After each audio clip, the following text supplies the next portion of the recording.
Chaque année, à la messe de la nuit de Noël, nous entendons le récit de Luc. Ce n'est pas le cas, par exemple, de la veillée pascale, alors que nous proclamons tour à tour, selon les années, le récit de la découverte du tombeau vide dans la version de Matthieu, de Marc, puis de Luc. Pourquoi la liturgie a-t-elle retenu le seul passage de Luc pour la messe de la nuit de la Nativité? Simplement parce que Luc nous raconte la naissance de Jésus au sens le plus strict du terme. Jésus naît à un moment très précis de l'histoire de l'humanité, dans un lieu pauvre et méconnu, au milieu de l'indifférence totale. En effet, le récit de Luc est simple, mais suggestif, plein d'intuitions théologiques et construit sur le modèle de l'annonce missionnaire qui comprend 3 moments. D'abord, la narration de l'événement qui va du premier verset jusqu'au verset 7. L'édit de César Auguste et la naissance de Jésus à Bethléem dans la pauvreté d'un pays soumis à une puissance étrangère. Ensuite, l'annonce faite par les anges aux bergers, premier témoin de l'événement du salut, du verset 8 jusqu'au verset 14. Enfin, la visite des bergers qui se rendent à la grotte, rencontrent Jésus et racontent ensuite leur expérience à d'autres, du verset 15 jusqu'au verset 20. Comme nous pouvons le constater, le passage de Luc offre plusieurs thématiques. Par exemple, la thématique des bergers, la thématique du message de l'ange, la thématique du vêtement du nouveau-né et la thématique de la mangeoire. Nous allons nous concentrer aujourd'hui sur les bergers en tant que destinataires du message de l'ange. L'ange dit au berger: je vous annonce une bonne nouvelle, une grande joie pour tout le peuple. Aujourd'hui, vous est né un sauveur, il est le Messie, le Seigneur. L'arrivée du Messie est d'abord annoncée aux bergers, qui font paître leurs troupeaux dans les environs de Bethléem et qui deviennent les héros de la bonne nouvelle. À l'époque de Jésus, les bergers étaient accusés de malhonnêteté. Ils ne pouvaient pas témoigner devant les tribunaux et n'avaient pas de droit civique. Les pharisiens les méprisaient, les pharisiens les considéraient même comme exclus du salut messianique, car, de par leur profession, ils ne peuvent observer les règles de purification ni les lois du sabbat. Ils pouvaient donc être placés sans hésitation aux côtés des publicains et des prostituées, des personnes à qui Jésus, comme l'évangile de Luc le rapporte continuellement, a promis le grand pardon inconditionnel de Dieu et avec qui il s'est souvent mis à table. On anticipe déjà ici la béatitude suivante que nous lisons dans Luc 6, verset 20.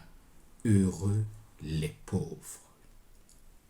C'est probablement dans cette optique que l'évangéliste Luc a vu les bergers. Donc, ce n'est pas un hasard si l'importance de cet enfant couché dans la mangeoire est révélée au berger. Cet enfant est bel et bien loin du Seigneur, le Messie, il est le Seigneur. Les bergers sont privilégiés par cette annonce, non pas tant parce qu'ils sont pauvres, mais parce qu'ils sont considérés comme indignes de confiance, inaptes à témoigner comme les publicains et les collecteurs d'impôts, mais crédibles aux yeux de Dieu qui choisit les mépriser et les juge aptes à recevoir une révélation extraordinaire. Les premiers destinataires de la naissance de Jésus ne sont pas les puissants de la cité de David, mais les personnes marginalisées, à qui se manifeste la gloire de Dieu et est annoncée la bonne nouvelle qui résonne ainsi. Aujourd'hui, vous est né un sauveur, il est le Messie, le Seigneur. La logique de Dieu n'est pas à chercher parmi les puissants. Voici donc une première indication pour nous. Les enfants fidèles de la maison paternelle. Dieu n'exige pas de lettres de créance et ne confie pas les vérités qui le concernent à ceux qui affichent un certificat de bonne conduite. Posons-nous alors la question. Les paroles de ceux dont le seul tort est d'être des moins que rien ont-elles du poids dans nos communautés? Est-ce que leur voix résonne-t-elle dans l'Église? Quelle crédibilité ont pour nous les vérités dont témoignent ceux qui ne font pas partie de notre cercle? Y a-t-il des chrétiens de série A et de série B? Quel est l'enseignement à retenir? Les premiers annonciateurs de la naissance de Jésus sont des personnes méprisées et qui, selon la logique humaine, ne comptent pas. Dieu choisit de petites gens pour en faire ses témoins. C'est à travers les bergers que Jésus accepte de se faire connaître et accepte d'être annoncé. Les héros, les messagers de Jésus auprès des peuples sont les bergers.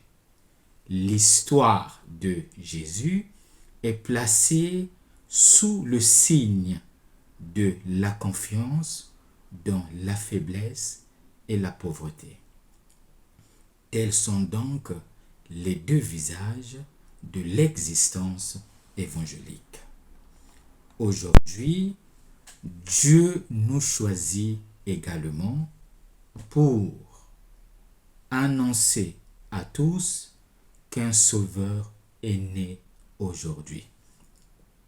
Il convient d'entrer donc dans l'aujourd'hui de Dieu. Il convient donc de renoncer aux fausses sécurités et d'accueillir le Sauveur. Notre Noël d'aujourd'hui doit être pour nous un signe de renouveau spirituel. L'âme respire une atmosphère purifiée par la venue du Verbe incarné parmi les hommes. Que nous reste-t-il à faire? Il ne nous reste plus qu'à conjuguer le verbe annoncer. annonçons Jésus et parlons de lui inlassablement où que nous soyons. Tel est notre Noël d'aujourd'hui. Joyeux Noël à tous et que le Seigneur vous bénisse.